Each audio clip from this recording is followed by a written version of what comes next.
अस्सलाम वालेकुम, मैं हूं फखर दुरानी और आप देख रहे हैं फैक्ट चेक पाकिस्तान। आज 4-5 मौज़ूआत पे बात करेंगे। सबसे पहले बात करेंगे इमरान खान का 190 मिलियन पाउंड केस, आज जिसका फैसला मुतवक्के था वो मौखर कर दिया गया है 13 जनवरी तक। आपको याद होगा मैंने 25 दिसंबर के अपने वीलॉग में बताया था कि ये फैसला 6 जनवरी को नहीं आएगा। उसकी वजूहात भी बताई थी आपको। अब भी इतलात यही है कि 13 जनवरी का जो अनाउंस किया गया है ये फैसला 13 जनवरी को भी नहीं आएगा। ये कब फैसला आएगा और क्यों नहीं आ रहा, इसके हवाले से आपको तफसीलन बताऊंगा। दूसरे नंबर पे बात करेंगे जनरल फैज हमीद के फील्ड जनरल कोर्ट मार्शल के हवाले से बड़ी तेजी से कार्रवाई बढ़ रही है। आज भी उनकी इस हवाले से एक समाअत है, उसमें क्या कुछ मुतवक्के है, तफसीलन इस पे भी बात करेंगे। तीसरे नंबर पे बात करेंगे पीटीआई और हुकूमत के दरमियान मुज़ाकरात में पेशरफ्त आगे होनी है या नहीं होनी। आज का दिन बड़ा अहम है। इमरान खान के साथ मुज़ाकराती कमेटी की मुलाकात करवाई जानी है। क्या इमरान खान रिटर्न में मुतालबात पेश करने की इजाज़त दे देंगे या नहीं देंगे, इस पे तफसीलन बात होगी। चौथे नंबर पे बात करेंगे इंडिया और बांग्लादेश के ताल्लुकात हर गुजरते दिन के साथ ख़राब होते जा रहे हैं, जबकि उसके अगेंस्ट पाकिस्तान के बांग्लादेश के साथ मामलात और ओवरऑल रिलेशंस बेहतर से बेहतर होते जा रहे हैं। ये खबर एक आई है जंग ग्रुप में, जिसमें यह कहा गया है कि 23 मार्च की यौम पाकिस्तान की परेड में बांग्लादेश के chief adviser doctor Mohammad Yunus को बतौर चीफ गेस्ट के इन्वाइट किया जा सकता है। इसकी तफसीलात क्या है, इस पर भी बात होगी। और 5वें नंबर पर बात करेंगे चीन ने इंडिया के जो रीजन है लद्दाख, उसके कुछ हिस्से अपने मुल्क में शामिल कर लिए हैं और 2 मुख्तलिफ काउंटीज़ में उनको जो है वो शामिल कर लिया गया है। इसकी तफसीलात क्या है, इंडिया की तरफ से भरपूर एहतजाज किया गया है, क्या रद्द अमल आ सकता है इंडिया की तरफ से, तफसीलन इस पर भी बात होगी। सबसे पहले बात कर लेते हैं इमरान खान के 190 मिलियन पाउंड केस के हवाले से। जो मेरे रेगुलर व्यूअर्स हैं वो जानते होंगे कि मैंने 25 दिसंबर को एक वीलॉग किया था जिसमें बताया था कि जो इमरान खान का 190 मिलियन पाउंड केस है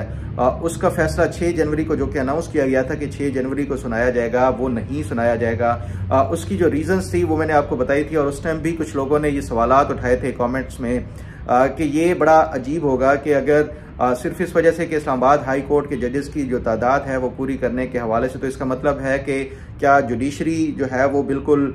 हुकूमत के अपने हाथ में है। बहरहाल इस हवाले से जो मेरी इतलात थी बतौर एक सहाफ़ी और बतौर एक रिपोर्टर के, मेरी ये कोशिश होती है कि जो इन्फॉर्मेशन हो वो आपके साथ शेयर करूं और वेरीफाई होने के बाद,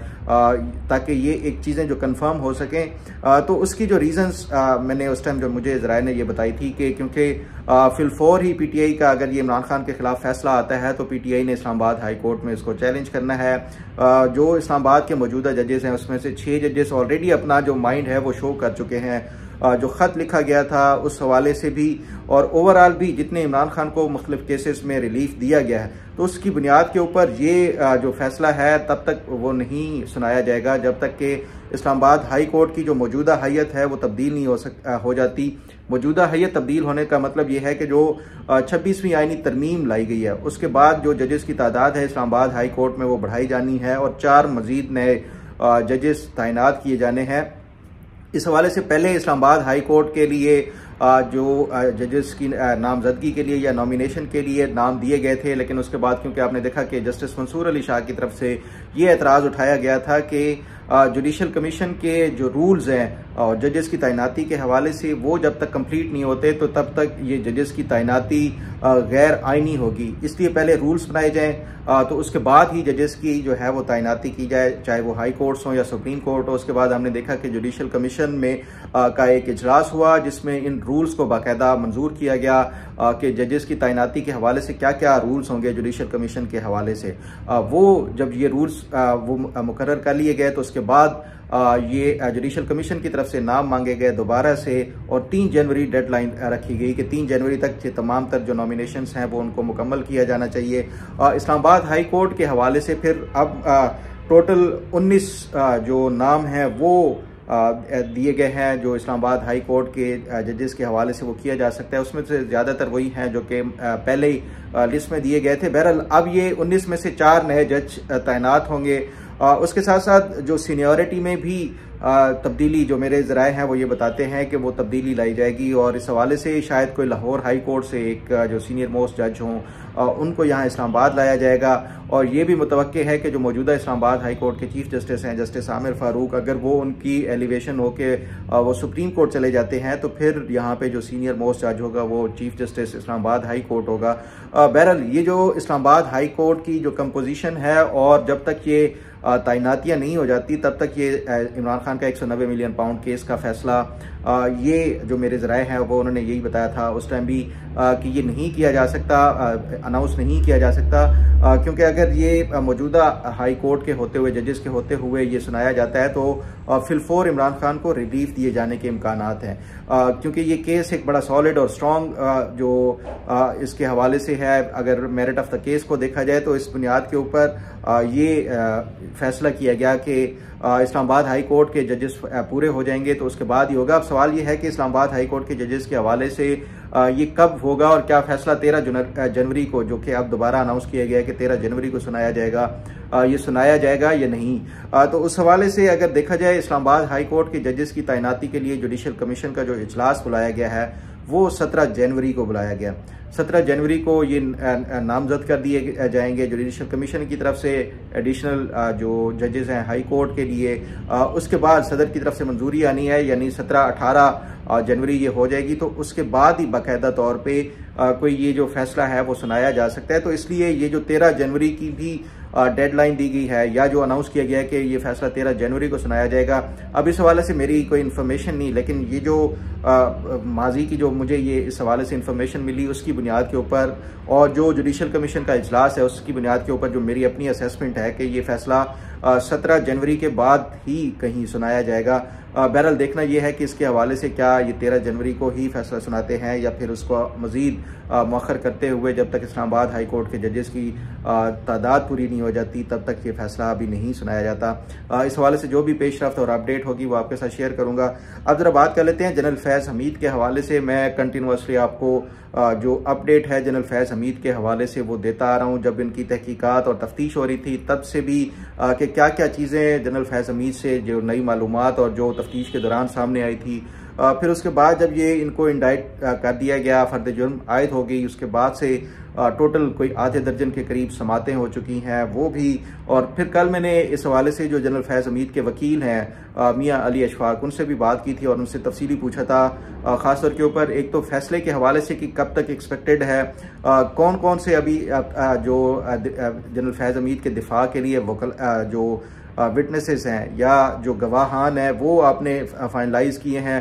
फिर ये जो मीडिया पे चल रहा था कि जनरल कमर जावेद बाजवा को भी बुलाया जा सकता है जनरल फैज़ हमीद के दिफा में, ये तमाम सवाल पूछे थे। तो उस पर मियां अली अशफाक ने यही कैटेगोरिकली कहा कि जनरल बाजवा के हवाले से अभी कोई फैसला नहीं हुआ क्योंकि अभी प्रोसिक्यूशन की विटनेसेस चल रहे हैं और उनके जो शवाहिद हैं वो पेश किए जा रहे हैं। उसके बाद ये जो प्रोसिक्यूशन के विटनेसेस का जो एक प्रोसेस है वो मुकम्मल होगा, तो उसके बाद दिफा की तरफ से ये राइट दिया जाता है उनको कि वो भी अपने अगर हक में कोई गवाहान पेश करते हैं तो वो पेश किए जाएं। तो इसलिए अभी ये जो नेक्स्ट स्टेज आनी है वो जनरल फैज़ हमीद की तरफ से गवाहान पेश किए जाएंगे, लेकिन उसका अभी तक फैसला नहीं किया गया। मियां अली अशफाक के मुताबिक ये फैसला तभी होगा जब ये प्रोसिक्यूशन की तरफ से तमाम गवाहान ख़त्म हो जाएंगे, क्योंकि उसकी बुनियाद के ऊपर जो दावे किए जाएंगे या जो डॉक्यूमेंट्री एविडेंसेस पेश किए जाएंगे तो उसकी बुनियाद पे ही ये फैसला किया जाएगा कि इनके दिफा में किसको पेश किया जाना चाहिए। इसलिए अभी ना जनरल बाजवा का कोई फैसला हुआ है और ना ही किसी और दिफा के हवाले से कोई फैसला किया गया कि किसको बतौर गवाह के पेश करना है। बहरहाल आज भी जो मेरी जो ज़राए ये बताते हैं कि आज भी जनरल फैज़ हमीद का जिस टाइम ये मैं अभी वो कर रहा हूँ रिकॉर्ड कर रहा हूँ उस टाइम भी जनरल फैज़ हमीद की ये जो एक समात है वो फील्ड जनरल कोर्ट मार्शल की वो जारी है। तकरीबन आधे दर्जन से ज़ायद अब ये समातें हो चुकी हैं। एक्सपेक्टेड यही है कि अगले 1 से 1.5 माह में ये कंप्लीट हो जाएगा, क्योंकि ये जो प्रोसेस मैं आपको पहले भी रिपीट कर चुका हूँ, बता चुका हूँ कि क्या प्रोसिक्यूशन, फिर उसके बाद दिफा, फिर दोनों साइडों से लीगल आर्ग्यूमेंट दिए जाएंगे। उसके बाद जो जैक ब्रांच के जो एक रिप्रेजेंटेटिव होंगे वो उनके ऊपर फाइनल वो अपने कमेंट देंगे। उसके बाद फिर जो ज्यूरी या जो 3 रुकनी जो बेंच है वो फैसला अपना फाइनल करके जैक ब्रांच को भेजेगा और जैक ब्रांच उसको अप्रूव करने के बाद ही ये जो फैसला है वो सुना दिया जाएगा। तो ये अभी तकरीबन 1 से 1.5 महीना मजीद लग सकता है। आज भी समात है, हो सकता है कि इस हफ्ते में मजीद कुछ समातें हों। जैसे जैसे वो होगा मैं आपके साथ शेयर करता रहूँगा अपडेट। बहरहाल अब ज़रा बात कर लेते हैं इमरान खान और जो PTI ख़ासतौर पे और हुकूमत के दरमियान जो मुज़ाकरात हैं उसके हवाले से आने वाले चंद दिन और आज भी बड़ा अहम है। ख़ासतौर के ऊपर जो PTI और हुकूमत के दरमियान मुज़ाकरात किए गए उसमें जो PTI की तरफ से वर्बली जो मुतालबात किए गए वर्कर्स को रिहाई का, और दूसरा जो जुडिशल कमीशन बनाने के हवाले से जुडिशल कमीशन के ऊपर तो PTI इतना जोर ज़्यादा दे ही नहीं रही। असल जो है वो रिहाई के हवाले से है, लेकिन जो दरपर्दा PTI की तरफ से मुतालबा किया गया वो यही था कि इमरान खान को रिहा किया जाए एंड अदर्स, यानी बाकियों को भी, लेकिन ख़ास तौर के ऊपर इमरान खान की रिहाई के हवाले से ये मुतालबा किया गया। लेकिन उसके बाद हमने देखा कि पिछले 2 से 3 दिन बड़े ख़ास तौर पे जो PTI की तरफ से जो भी जो मुज़ाकराती कमेटियों में डिस्कस हुआ उसके अगेंस्ट PTI की तरफ से एक्ट किया गया। मीडिया के ऊपर जो दावे किए गए, चाहे वो असद कैसर की तरफ से हों या बाकी PTI के अरकान की तरफ से, वो वायलेशन है जो मुज़ाकरात हैं उसकी। फिर उसके साथ साथ हमने देखा कि एक बार फिर सोशल मीडिया के ऊपर दोबारा से PTI की तरफ से ये एक प्रोपेगेंडा इदारों के खिलाफ शुरू कर दिया गया है, हर्जा सराही करना ये शुरू कर दिए गए हैं। फिर हमने देखा कि जो 9 मई के जो मुजरिमान जिनको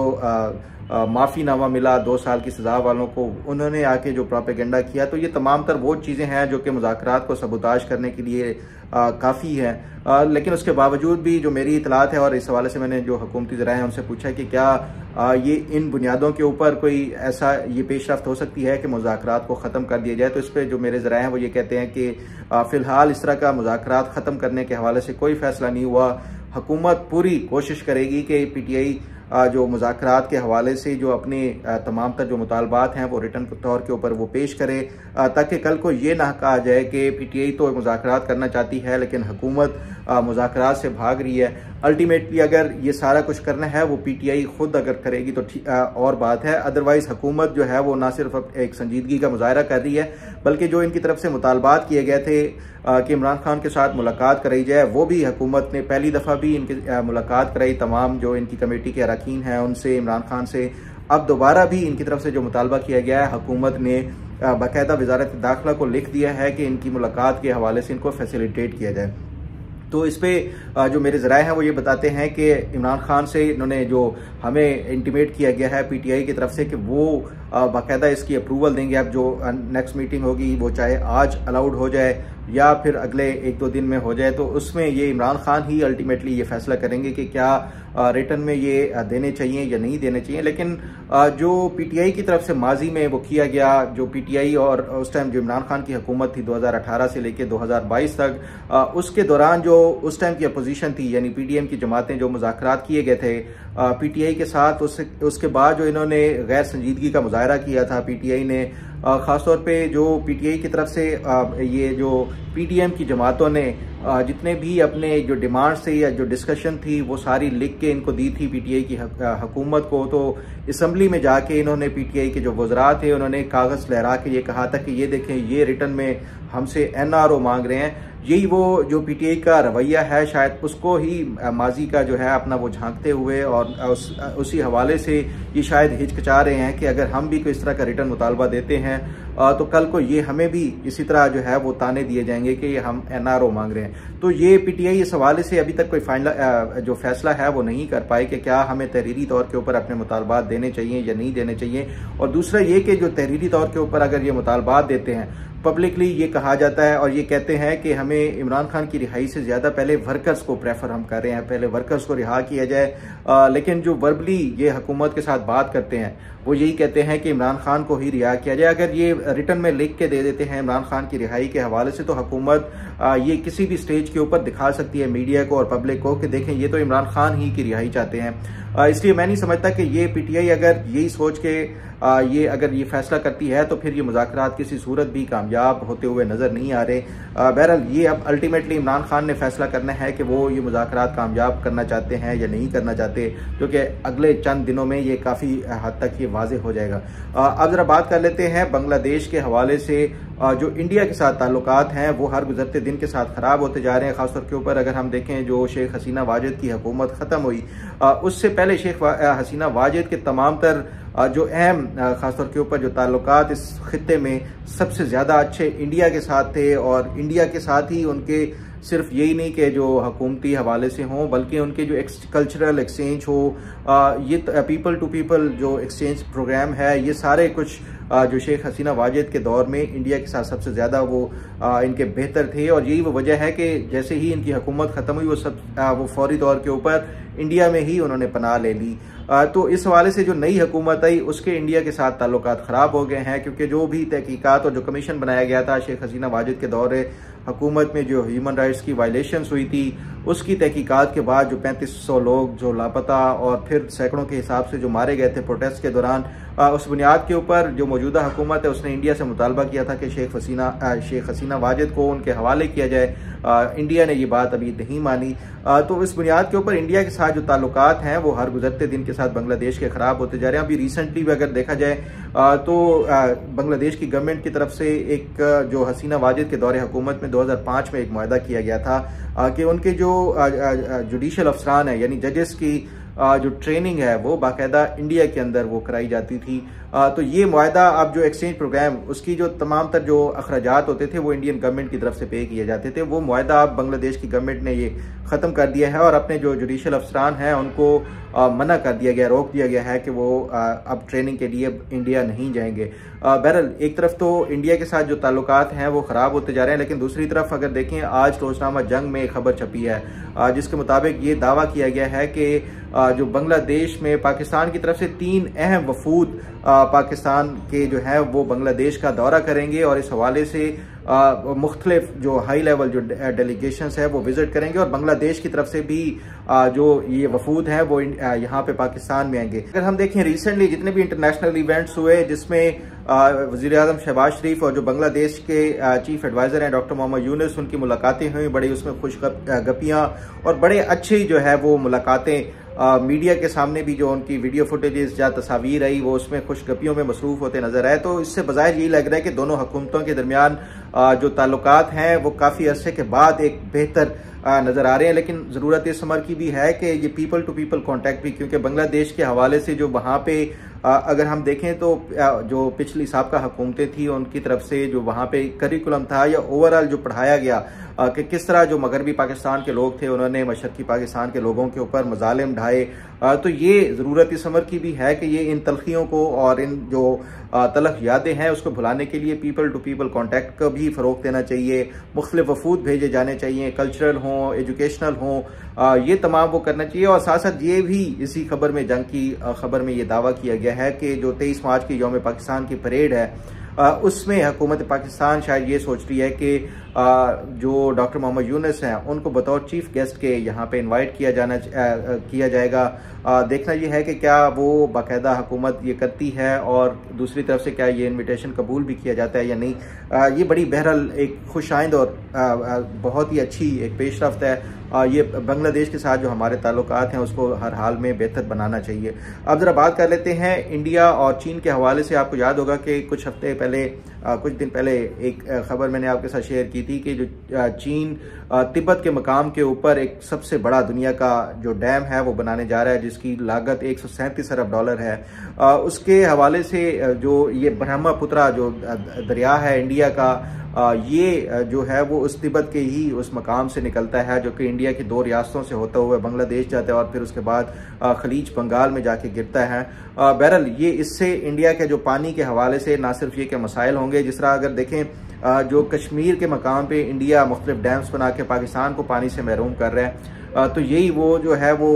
इंडिया को भी अपना ही जो उसमें वो टेस्ट में ये जो जवाब मिल रहा है चाइना की तरफ से। बहरहाल एक तरफ तो जो पानी के हवाले से है और दूसरा अब एक नई जो पेशरफ्त हुई है वो चीन की तरफ से इंडिया के जो हिस्से में लद्दाख का हिस्सा आता है वो कुछ हिस्से चीन ने अपने मुल्क में शामिल करते हुए वहाँ पे जो चीन की दो मुख्तलिफ काउंटीज़ हैं उसमें इनको शामिल कर दिया गया है। और इंडिया की तरफ से बड़ा सख्त जो है वो प्रोटेस्ट किया जा रहा है और उनके जो वजीर खारजा इंडिया की तरफ से उन्होंने इसका अपने जो है वो प्रोटेस्ट का इजहार किया। हालांकि देखें तो ये जो चीन का जो हिस्सा है हुतान प्रीफेक्चर, उसमें उनकी जो दो काउंटीज़ हैं वहाँ पे ये जो लद्दाख के कुछ हिस्से हैं उनको वो शामिल करके बाकायदा वहाँ पे जो अपनी जो सिक्योरिटी चेक पोस्ट वगैरह भी बना दी गई हैं। इंडिया और पाकिस्तान जो चाइना है उसके दरमियान ये जो ताल्लुकात हैं कुछ अरसे से ख़राब होते जा रहे थे, लेकिन फिर हमने देखा कि recently high level delegation India की तरफ से भी अजित डोवल ने वहाँ पे जाके मुलाकात की है, वहाँ पे जो चाइनीज़ जो हुक्मरान है। लेकिन उसके बावजूद भी अगर रिसेंट ये डेवलपमेंट्स देखें चीन की तरफ से, चाहे वो डैम बनाने की सूरत में हो या फिर ये जो लद्दाख के कुछ हिस्से अपने इलाके में शामिल करने का हो, तो उससे बजाय यही लग रहा है कि इंडिया और चाइना का फिर जिस तरह माजी में कुछ झड़पें वगैरह हुई थी वो अल्टीमेटली यही हो सकता है। लेकिन जो इंडिया की जो प्रिपरेशन है ख़ासतौर के ऊपर जो अगर दिफाई हवाले से देखा जाए तो वो अब पाकिस्तान को किसी खातिर में ही नहीं लाते और हमेशा यही कहा जाता है। और अमेरिका से भी जो जितने भी दिफाई उनको सहूलियात और ये सारा मिल रहे हैं वो इसी बुनियाद के ऊपर मिल रहे हैं कि वो चीन को के हवाले से अपने आप को जो डिफेंड करने के लिए ही ये सारी प्रिपरेशंस कर रहे हैं। लेकिन क्या जो इंडिया की ये तमाम जो दिफाई जो तैयारियां हैं वो उसके बावजूद भी चाइना को कभी भी हमने देखा है कि सख्त ज़बान में ना तो कभी जवाब दिया गया है और ना ही इस हवाले से कोई जिस तरह पाकिस्तान के ऊपर चढ़ाई कर दी जाती है इंडिया की तरफ से, वो चीन के साथ इनकी जो है वो रवैया नज़र आता है। बहरहाल ये आज तक की जो अपडेट है वो मैंने उम्मीद है कि आपको आज का प्रोग्राम भी पसंद आएगा। अल्लाह ताला आपका हामी नासिर हो। अल्लाह हाफ़िज़।